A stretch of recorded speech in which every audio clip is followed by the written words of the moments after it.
الحمد لله رب العالمين والصلاة والسلام على سيد الأنبياء والمرسلين أما بعد فأعوذ بالله من الشيطان الرجيم بسم الله الرحمن الرحيم الصلاة والسلام عليك يا رسول الله وعلى آلك وأصحابك يا حبيب الله الصلاة والسلام عليك يا نبي الله وعلى آلك وأصحابك يا نور الله.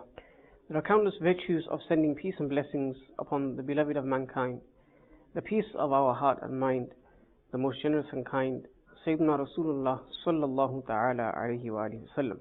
It is mentioned that once a beggar came to some disbelievers and he was after some wealth, some provisions, and instead of giving him those provisions, giving him something, they started to mock him. And they said, go to that individual over there and ask him to give you something. That individual was Sayyidina Ali radiallahu ta'ala. They didn't actually rate him or consider him of any high rank at all. So they sent the beggar towards Sayyidina Ali radiallahu ta'ala.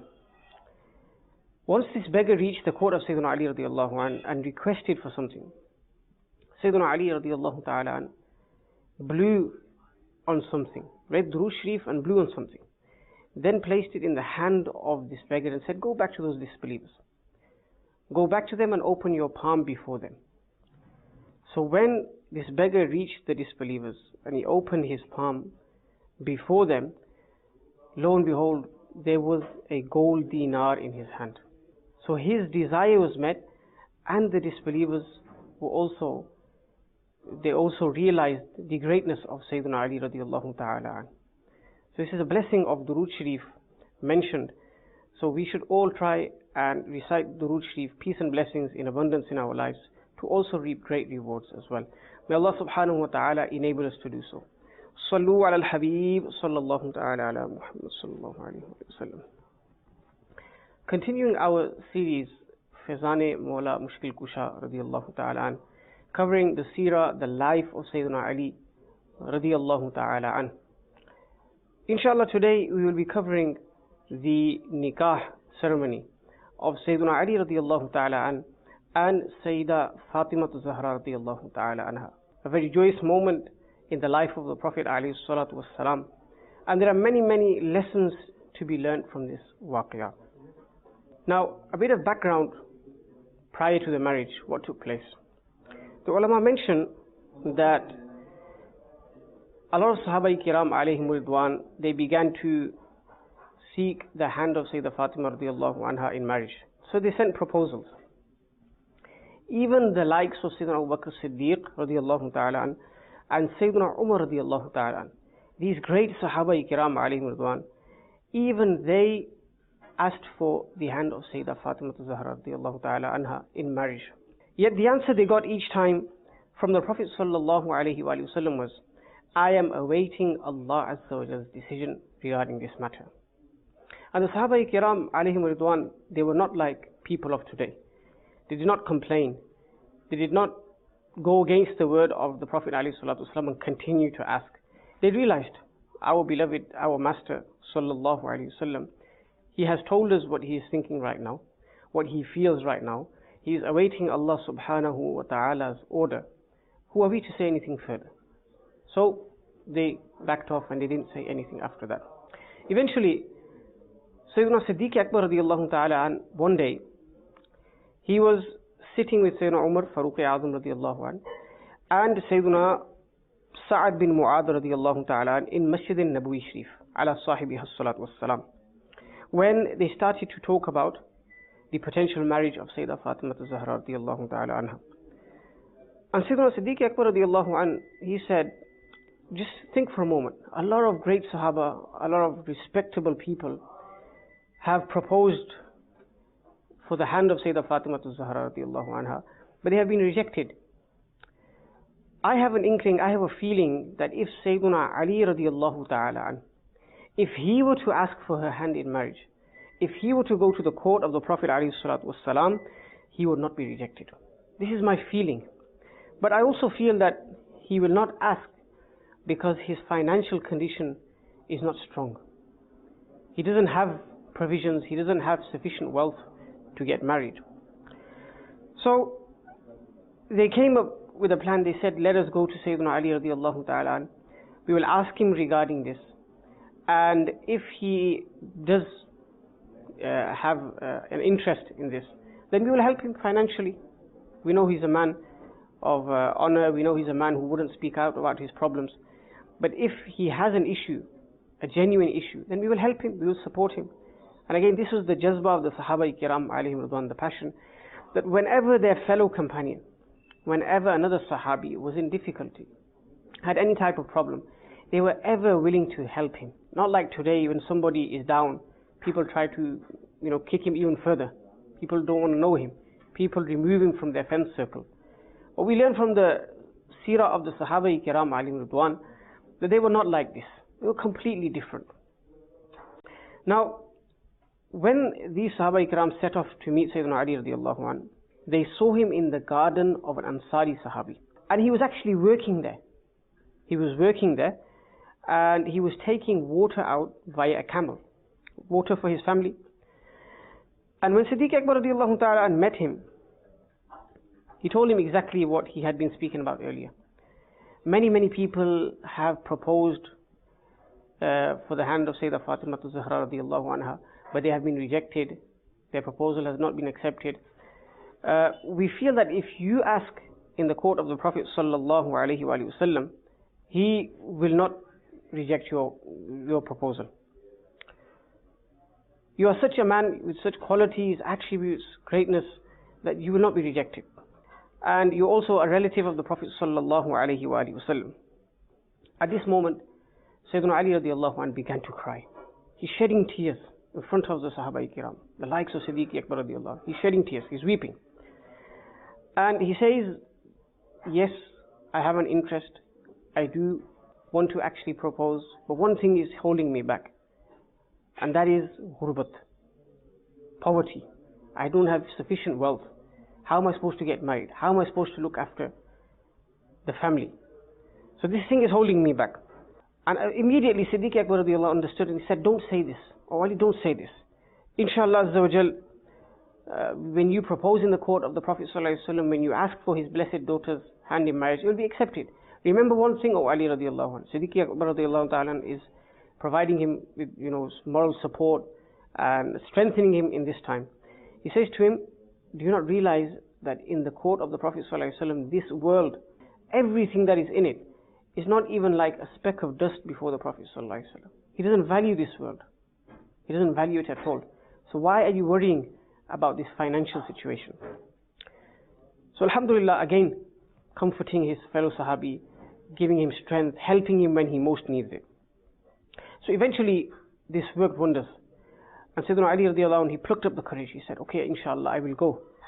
I will go to the court of the Prophet alayhi salatu wasalam and ask for his daughter's hand in marriage. When he reached the house, he knocked on the door. And Sayyidatuna Salama, Mu'mineen Salama radiallahu ta'ala anha, she asked, who is it? And the Prophet alayhi salatu wasalam, who is in the house, he answered, giving knowledge of the unseen. He said, go and open the door, for such a person is present here whom the Messenger of Allah sallallahu alaihi wasallam loves. Meaning, I love him, and he also loves me. Subhanallah. Sayyidatuna Salama radiallahu anha inquired, O Messenger of Allah sallallahu alaihi wasallam, may my parents be sacrificed for you. Who is this individual? Who is it that loves you and you love him? And the Prophet ﷺ replied, this is my brother. We covered in the previous episode that the Prophet ﷺ on one occasion said, Anta akhi fi dunya wal akhirah. Oh Ali, you are my brother in this world and in the hereafter. So again he is repeating his statement. He is my brother and I love him more than all of creation. Subhanallah, the intense love of the Prophet ﷺ for Sayyidina Ali radiallahu ta'ala. Sayyidatuna Salama radiallahu ta'ala states, once I heard this, I rushed towards the door, rushed to see who is this individual, this great individual. The Prophet ﷺ is praising him. Subhanallah. She says she opened the door and there was Sayyidina Ali radiallahu anhu standing there. And then he starts to mention the kayfiyah, the state of this marriage in the heavens, that Rahil an angel named Rahil has actually performed this marriage in the heavens. The nikah of Sayyidina Ali and Sayyidah Fatima radiallahu ta'ala anha. And the Prophet ﷺ states that I've been told through wahi that the heavens, paradise, they were all decorated on this occasion. Everybody was happy. Everybody was full of joy. Thereafter, the Prophet ﷺ said that I have also been given the glad tidings that you will marry my daughter, and Allah subhanahu wa ta'ala will grant you 2 children, 2 pious and pure children, subhanallah, and they'll be so pure, they'll be purifying, they will benefit others as well, subhanallah. Now this nikah took place in the heavens. The Bayt al-Ma'mur was the exact place. Just imagine, my dear brothers in Islam, viewers of Madani channel, that this nikah is really a match made in heaven. Allah subhanahu wa ta'ala ordered that the heavens be decorated, paradise be decorated. Why? Because his beloved messenger sallallahu alaihi wasallam, his blessed daughter was about to be married. Subhanallah. Thereafter, the Prophet ﷺ said, now I must establish this order of Allah on the earth. It's already taken place in the heavens, but I must establish it on the earth. Now, the Prophet ﷺ went and announced this and said to Sayyidina Ali radiallahu ta'ala, and go and get ready. Inshallah, the nikah will take place in the masjid. So when they arrived, the Prophet ﷺ, he ascended the Mimbar Sharif, his Mimbar Sharif, and began to praise Allah subhanahu wa ta'ala and said, O people, Jibreel alayhi salam came to me and informed me that the marriage of my daughter with Sayyidina Ali radiallahu ta'ala has taken place in the heavens on the Bayt al-Ma'mur, and that I must now establish it on the earth as well. You people, all of you should be a witness that I have married my daughter to Sayyidina Ali radiallahu ta'ala. Then the Prophet ﷺ ordered Sayyidina Ali to read the khutbah of nikah. He read the khutbah of nikah. After this he said, nikah is the hukum of Allah subhanahu wa ta'ala, and this marriage has taken place with the permission of Allah subhanahu wa ta'ala. Allah subhanahu wa ta'ala has married me to the daughter of the best of mankind sallallahu alayhi wasallam, in place of what? A shield, the shield that we mentioned just moments earlier, as haqq mahar, as the dowry. Now the Prophet ﷺ prayed that this marriage has barakah, blessings inside it. And when the Prophet ﷺ prays for something, then can anything wrong occur in that marriage? Of course not. And the ulama even mentions that throughout their lives, they never had any problems. They never had difficulties in marriage life. Today, people are complaining that my wife is disobedient, my husband doesn't listen, there's this issue, there's that issue. And if you go back to the root cause, it's because we have left the Islamic teachings. How should a person behave in marriage? They have rights upon each other, the husband and the wife. And the Prophet ﷺ, he strictly advised Sayyidina Ali that make sure you treat my daughter in a nice manner. She's a part of me. If anything hurts her, it will hurt me as well. So again, advising, telling them how to behave in this world, how to live their lives in this world, how to live a peaceful life. Subhanallah. Now, the walima took place, the marriage took place, a very simple wedding. And in fact, there was a miracle that occurred during this blessed marriage. It's mentioned that the Prophet ﷺ ordered Sayyidina Ali to get some butter, some cheese. They made a halwa, and it was only a small amount. But alhamdulillah, when the Prophet ﷺ actually partook in making it, eventually 700 Sahaba Kiram were able to eat from that halwa, and it did not decrease as well. So a great miracle of the Prophet ﷺ. What lessons can be learnt from this marriage? Lessons such as being obedient to Allah subhanahu wa ta'ala, always hoping for the rida of Allah subhanahu wa ta'ala. People nowadays get married for the wrong reasons. When you ask them, what is your intention to get married? I think she's an attractive woman. This is the only thing they look at. And we must remember the Prophet ﷺ said, when you are about to get married, you must look at how religious the woman is.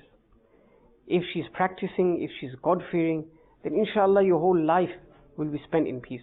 But if that woman doesn't know anything about the religion, all she knows is to relax and chill out and enjoy herself, then there will come a time when you will put your hands on your head and say, what have I got myself into?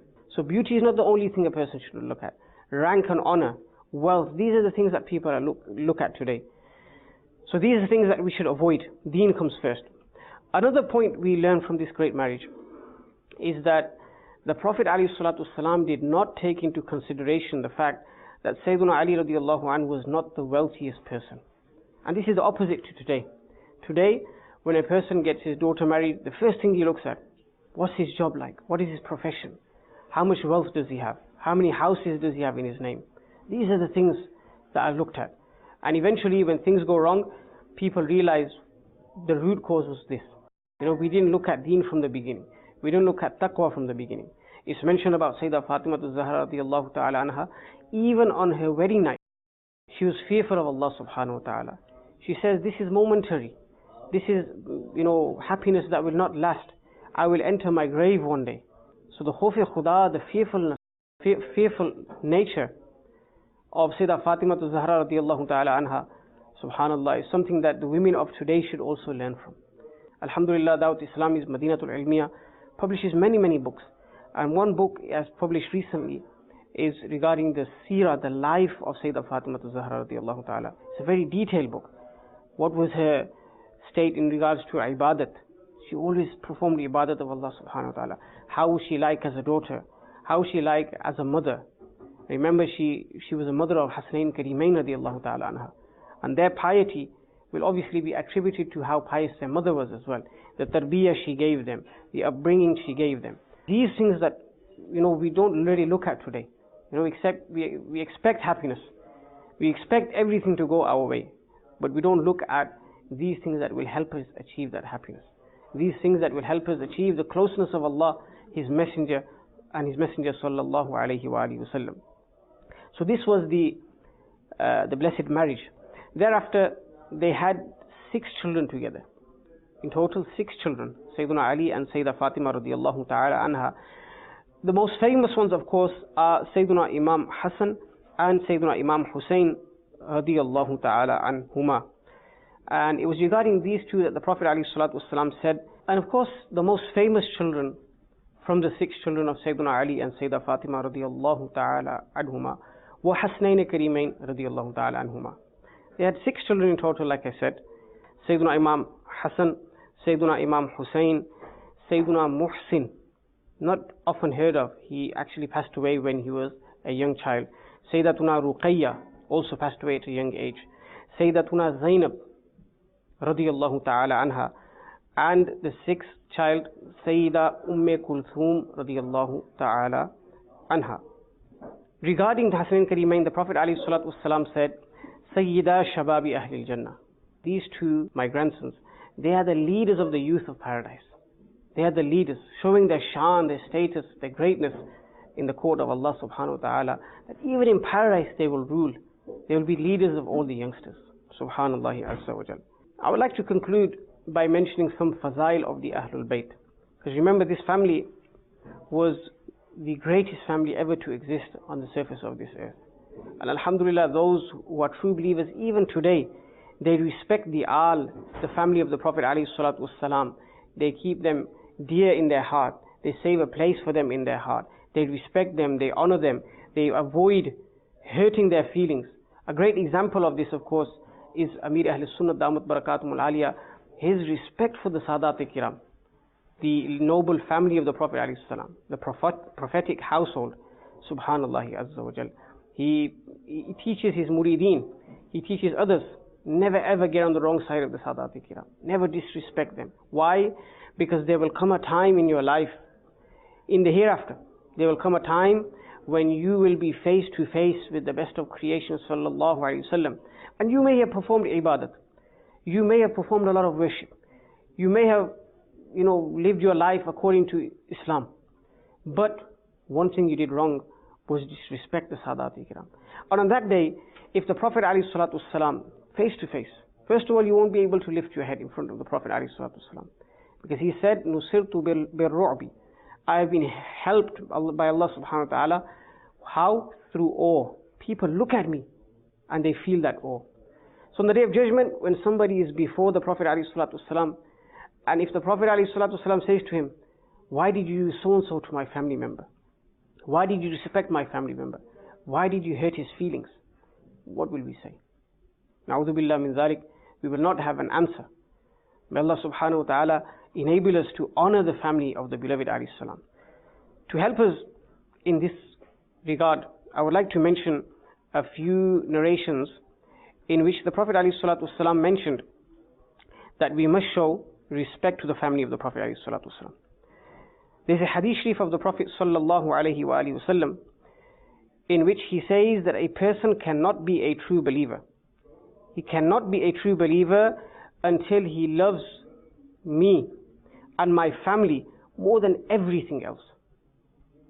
Me and my family. He's attached his family to himself and said, not just me, but my family as well. لا يؤمن عبد بي حتى يحبني ولا يحبني حتى يحب أهل بيتي. Subhanallah Azza wa Jal. That a person cannot be a true believer until he loves me. And he will not love me until he loves my family, the people of my house.